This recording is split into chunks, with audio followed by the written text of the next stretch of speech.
Здравейте! Днес ще ви покажа как да направите пръстен от маниста и един кристал. Мисля, че това е чудесен подарък за вашите майки, сестри, приятелки.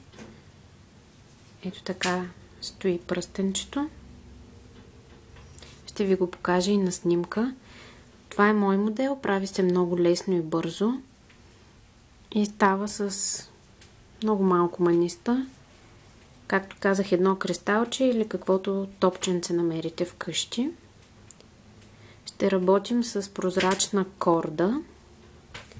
Може да намерите такава корда в рибарските магазини във вашия град или в магазините за бижута, както и може да ми пишете на мен.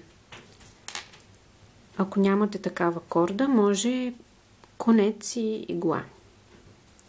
Ако имате корда, не ви е нужна игла, но аз съм сложила, за да ми е по-лесно. Отрежете си 50 см от конеца или кордата и започваме. Първо нанизваме камъчето, което сме избрали и оставяме край или опашка около 10 см. След това нанизваме 4 маниста. В случая работя с 3 мм маниста. В зависимост от това колко са големи или малки, вече може да редактирате броя. Нанизах 4 маниста и връщам иглата отдолу нагоре.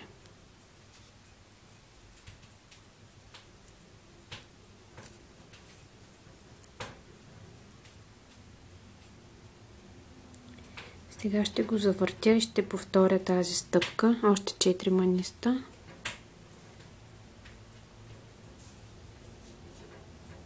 И отново отдолу нагоре.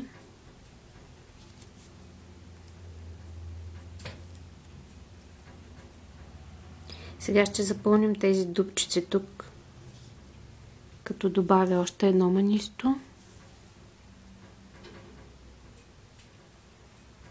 И продължа да зашивам напред. Следващите 2 маниста, докато излезем от другата страна. Ето вижте. Нашето цветенце се получи. Тук има още една дупчица. Ще я запълним с едно манисто. Така се получават общо 10. И пришиваме към следващото манисто. И така ще направим още един полукръг, за да стане по-здраво.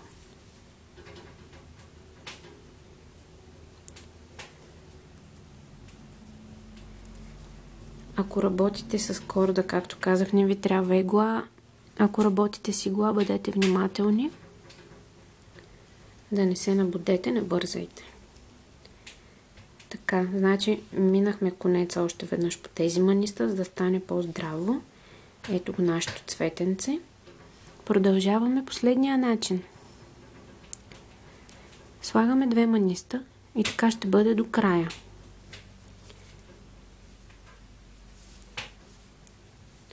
Две маниста. Сега вижте, нашия конец е за тук отгоре. Нанизваме обратно в ето тези 2 маниста от цветенцето.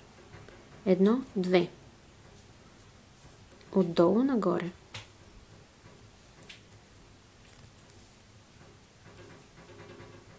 Конеца пак ни идва от горната страна.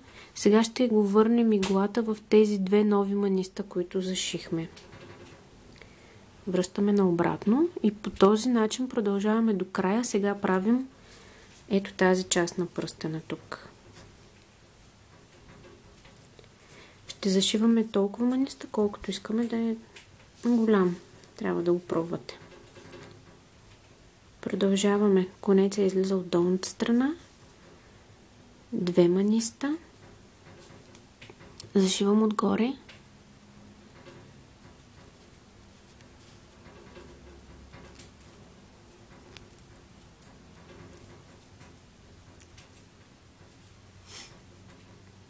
Трябва да стегнем добре. Сега конеца е тук отдолу. Ето го, излиза от средните маниста отдолу. Връщам го обратно в последните маниста нагоре. Още няколко пъти. 2 маниста. Зашивам в последния ред.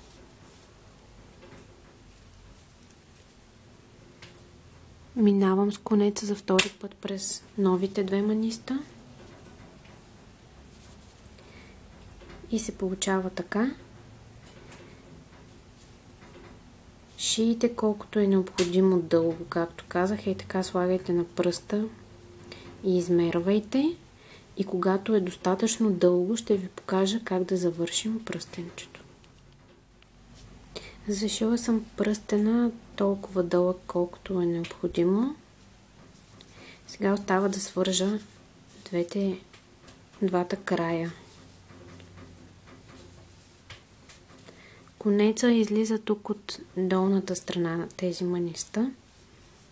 Затова ще видя ето в тези 2. Тук е започнало удължението. В срещуположните 2 ще зашием тази част, другия край, за да има симетрия. Ето в тези 2. Отдолу нагоре.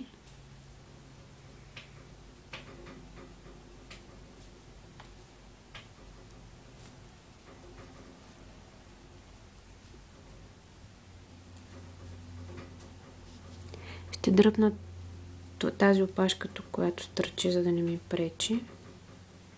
И по същия начин сега конеца, който излезе отгоре, трябва да го върна обратно в последните 2 маниста тук.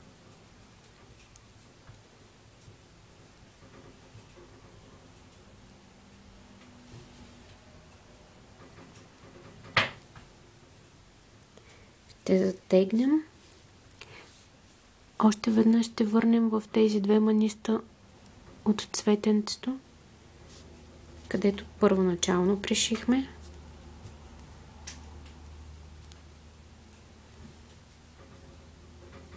И сега, ако имате достатъчно дълъг конец, може да подсигурите, като още веднъж направите така едно кръгче около всички маниста. Аз просто ще прекарам конеца от долната страна. Той вече ми остана малко корда, затова махам иглата. Двата края са ми тук, не искам възела да се вижда, затова просто ще ги прекарам от долната страна. Така ще промушим откъдето има място. И 2 крайчета. Пръстена вече е готов, само трябва да направим възел от долната страна. Съвсем обикновен възел, какъвто си знаете и можете да направите. Но ще затегнем поне 3 пъти.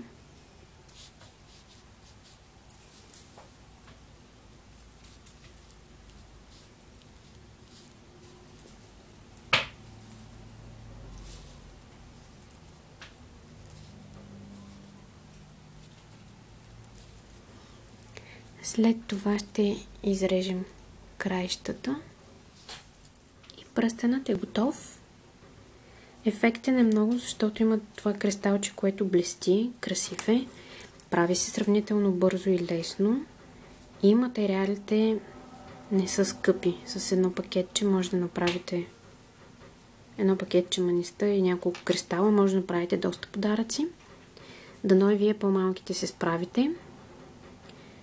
Не използвайте игла, ако сте малки, за да не сте набудете. Прозрачна корда ще ви свърши работа. Тя е твърда и минава лесно през манистата. Ако се затруднявате да намерите тези материали, посетете сайта ми и в коментарите ми пишете дали ви е харесал урока.